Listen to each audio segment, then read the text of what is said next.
নমস্কার বন্ধুরা, কেমন আছেন সবাই? মমস কিচেনে আপনাদের স্বাগত জানাই।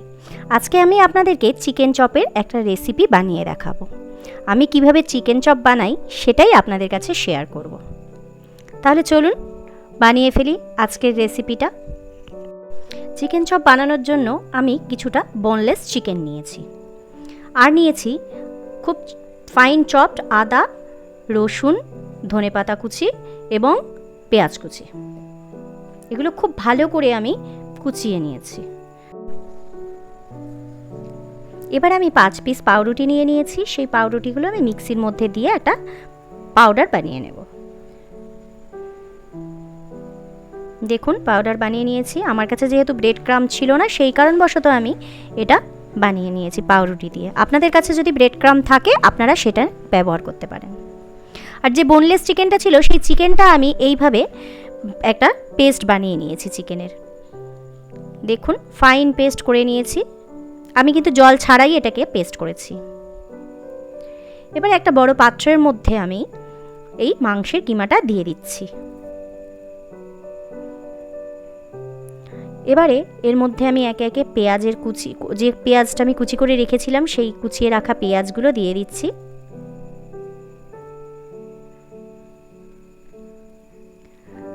রসুন কুচি দিয়ে দিলাম, কাঁচা লঙ্কা কুচি দিয়ে দিলাম, আদা কুচি দিয়ে দিচ্ছি। এবারে ধনেপাতা কুচোটাও আমি দিয়ে দিচ্ছি, দিয়ে একটু মেখে নেব।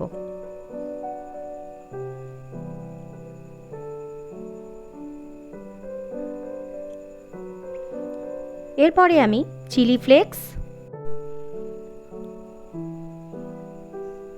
জোয়ান, চাট মশলা এবং গরম মশলা আমি এগুলোকে দিয়ে দিলাম। এবারে কিছুটা মেথি পাতা নিয়ে আমি হাতে ডলে এর মধ্যে মিশিয়ে দেব।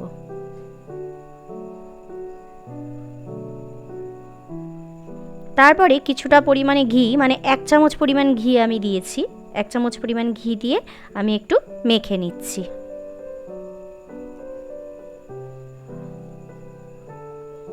চিকেনগুলোকে আমি মেখে নিচ্ছি ভালো করে। এরপরে এর মধ্যে আমি একে একে জিরে, ধনে, কাশ্মীরি লঙ্কার গুঁড়ো, হলুদ এবং গরম মশলা আমি সবগুলো একত্রিতভাবে এর মধ্যে দিয়ে দিচ্ছি। দিয়ে ভালো করে মাখিয়ে নিচ্ছি। খুব ভালো করে হাত দিয়ে মাখতে হবে। এবারে আমি এর মধ্যে স্বাদ অনুসারে নুন দিয়ে দেব। যতটা পরিমাণে লবণ লাগবে আমি ততটা পরিমাণে লবণ দিয়ে দিচ্ছি।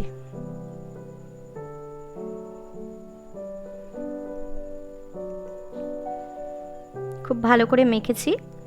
এইবারে এর মধ্যে আমি যে পাউরুটিটার পেস্ট বানিয়ে নিয়েছিলাম, মানে ডাস্ট বানিয়ে নিয়েছিলাম, সেই পাউরুটির ডাস্টটা দিয়ে দিচ্ছি।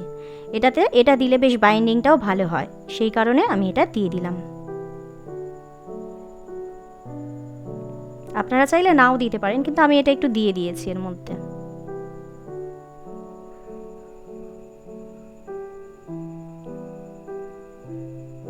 খুব ভালো করে মেখে নিচ্ছি।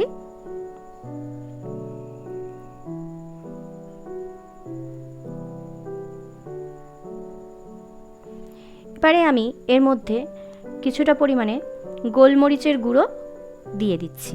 আমি এটা হামল দিস্তায় ভালো করে ক্র্যাশ করে নিয়েছি, নিয়ে সেই গোলমরিচের গুঁড়োটা দিয়েছি। দোকানের কেনা গোলমরিচের গুঁড়ো কিন্তু আমি দিইনি। দিয়ে ভালো করে মাখিয়ে নিচ্ছি আমি। দেখুন মাখানো হয়ে গেছে। এবারে আমি অন্যদিকে পাউরুটিগুলোকে নিয়ে নিলাম। পাউরুটিগুলো সাইডের অংশগুলো আমি কেটে বাদ দিয়ে দিচ্ছি। এগুলো ফেলে দেবো না, এগুলো আমি রেখে দিই। এগুলো আবার পরে আমার কাজে লাগে, পরে এগুলো ব্রেড ক্রামের কাজ করে। এগুলো আমি রেখে দিই।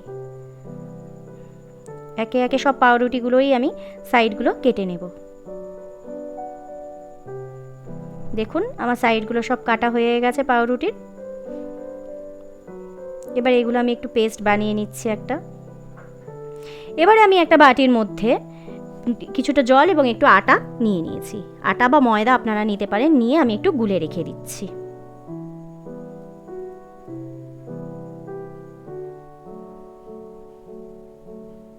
একটা ডিমও আমি ফাটিয়ে নিলাম। এর মধ্যে একটু লবণ, একটু গোলমরিচের গুঁড়ো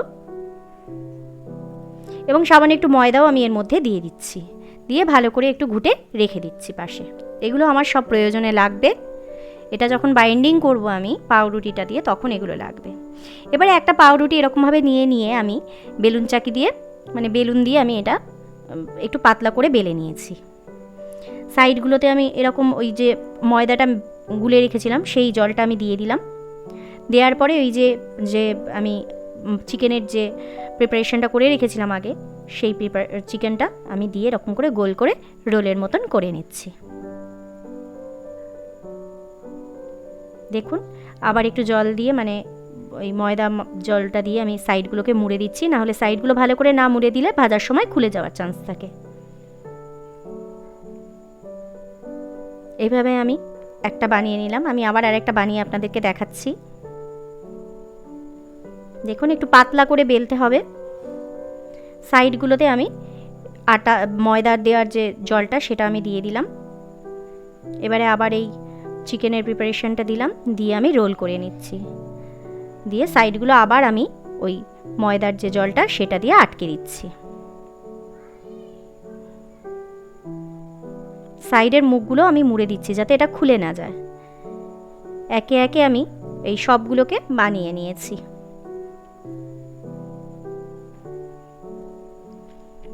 এইবারে আমাকে এই যে রোলগুলো বানিয়ে নিয়েছি সেই রোলগুলো ডিমের ব্যাটারে চুবিয়ে আমি এই পাউরুটির যে ব্রেড ক্রামটা করে রেখেছি সেইটার মধ্যে আমি দিয়ে এইভাবে তুলে নিচ্ছি।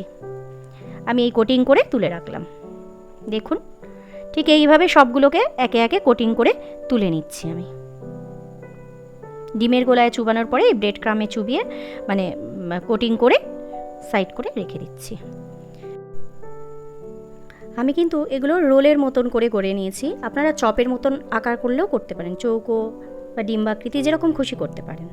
দেখুন, আমার সবগুলো রেডি হয়ে গেছে। এবারে আমি এগুলোকে কিছুক্ষণের জন্য ফ্রিজে রেখে দিচ্ছি।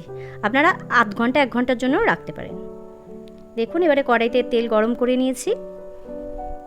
আমি এই চপগুলোকে বের করে নিয়েছি ফ্রিজ থেকে। কিছুক্ষণ রাখার পরে আমি এগুলোকে একে একে ভেজে নিচ্ছি। আপনারা এগুলো রেখেও খেতে পারবেন, আপনাদের বানিয়েই সাথে সাথে খেতে হবে বা এরকম কোনো ব্যাপার নেই, এগুলোকে রেখে খাওয়া যায়। দেখুন, এক পিঠ লাল করে ভেজে নিচ্ছি। খুব স্টিমটা আস্তে দিয়ে ভাজতে হবে, খুব জোরে স্টিম দিয়ে ভাজলে হবে না, একটু আস্তে দিয়ে ভাজতে হবে।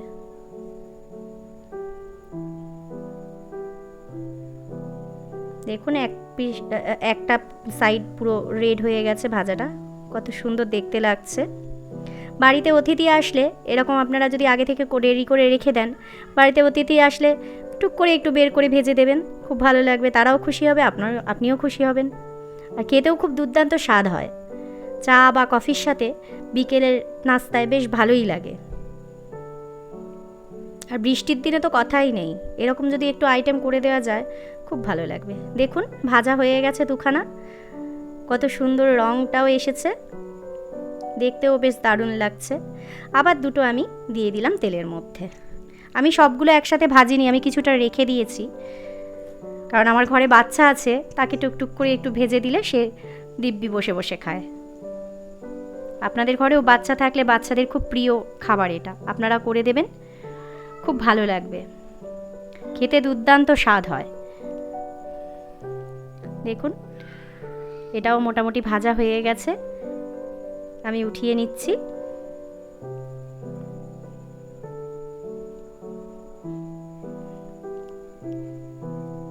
এবার এর উপরে আমি এভারেস্টের একটু চাট মশলা দিয়ে দিয়েছি। আপনারা যে কোনো চাট মশলাই দিতে পারেন। আর একটু পেঁয়াজ কুচিয়ে নিয়েছি এবং একটু সস দিয়ে দিয়েছি, টমেটো সস। দেখতে কিন্তু দুর্দান্ত হয়েছে, খেতেও কিন্তু খুব স্বাদ হয়েছিল। আমি খেয়ে দেখেছি, খুব স্বাদ হয়েছিল খেতে। আপনারা এটা বানাবেন, বানিয়ে খেয়ে আমাকে জানাবেন যে কেমন হয়েছে। এটা চা বা কফির সাথে দুর্দান্ত মানাবে। তাহলে চলুন, ভিডিওটা আজকে এখানেই শেষ করলাম। আর রান্নাটা কেমন লাগলো দয়া করে কমেন্ট করে জানাবেন। ভালো লাগলে আমার ভিডিওটাকে একটা লাইক করে দেবেন আর চ্যানেলটাকে সাবস্ক্রাইব করে দেবেন। সবাই ভালো থাকবেন, সুস্থ থাকবেন। দেখা হবে পরের একটা রান্নার ভিডিওতে।